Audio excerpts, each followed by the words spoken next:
Vice Chair, the Administration and Internal Affairs Committee. Thank you very much, Honorable Speaker. And thank you indeed.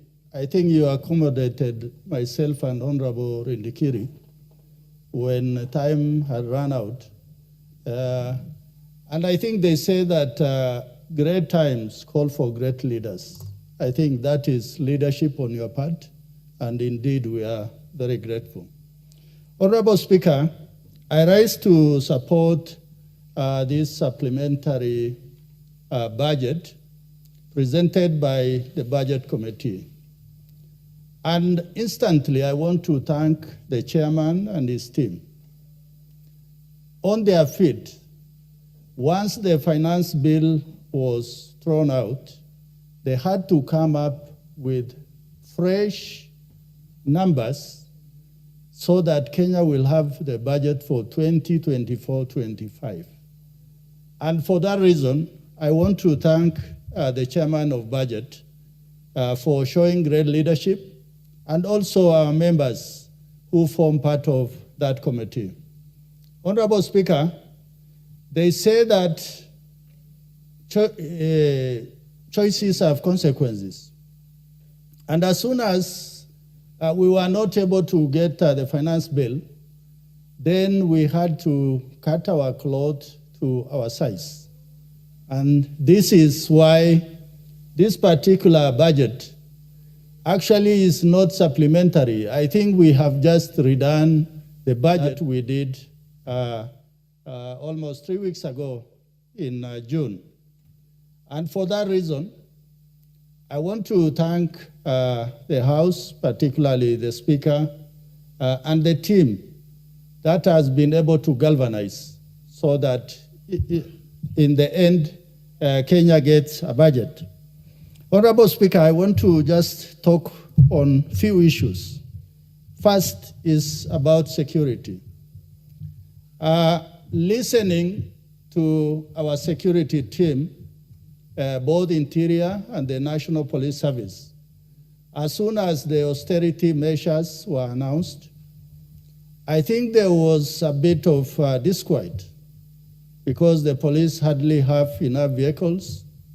Many police stations are not adequately manned.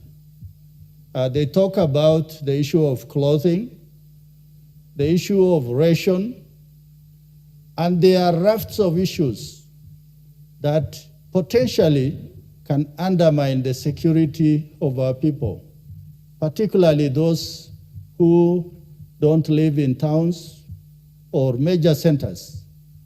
So for that reason, whereas austerity measures are good and important, we must look at those areas or those things that should never compromise the security of our people wherever they may be. Secondly, the Ministry of Interior was going to come up with many sub-counties, locations, sub-locations, to be able to provide services closer to the people, where you are going to have the DCCs, the ACCs, the chiefs and the assistant chiefs. But with austerity measures, even some of the ongoing projects of construction of new sub-counties are likely to be defaulted. This will have potential in affecting service provision to our people, particularly those areas that are underserviced by the national government. These in itself are some of the areas that maybe in supplementary too, we must deeply reflect to see that where is money going to be put if resources are found. Honorable Speaker, you sit in my committee. We were able to visit the sub-counties and counties in the North Rift that are terribly affected by insecurity. With austerity measures, we see potential of some of the bandits or those armed groups likely to regain their position and affect us once again. Because for us, when you gain ground, when you are able to place your right foot forward and restore security in an area, then you don't expect regression. And not putting enough resources into security may have a potential danger in that area. Honorable Speaker, the other issue, looking at this budget, as a committee, we were looking at the issues of duplication and also overlap of mandate, particularly in state departments that basically do coordination of government services. And as the Committee of Appropriations sit, they must do a tooth comb to see that government is not overly duplicating or overly coordinating.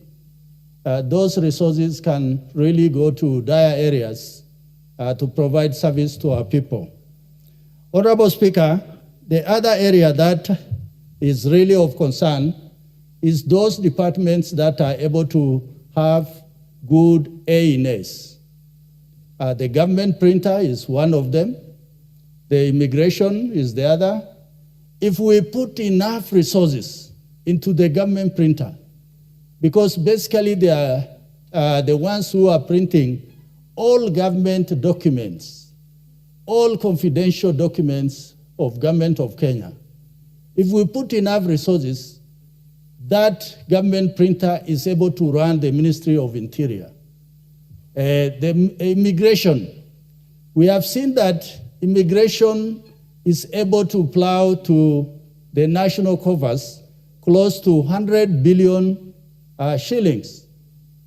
If we put enough resources into that department of government, then we see the potential of that particular department giving us enough resources.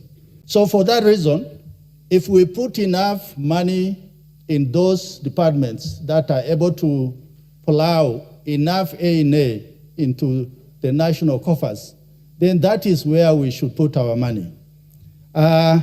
Secondly, it is about the livestock sector. It is a very important sector, particularly for us, the pastoralist communities. We occupy 70% of the Kenya's rangeland. Our mainstay of that economy is livestock.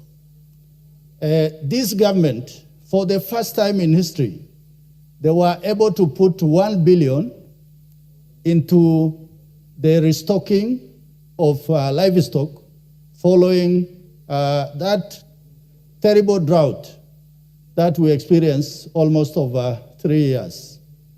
And that is money, if properly put and checked and adequately tailored to meet the objective of bringing back the pastoralist economy, then I think we are on the right track. I want to plead with the Honorable Chair of the budget. There is money called the Equalization Fund. If you can get a few shillings from equalization to restocking, then I think the pastoralist communities will be really happy about that. Mr. Speaker, in conclusion, I want to just say as follows.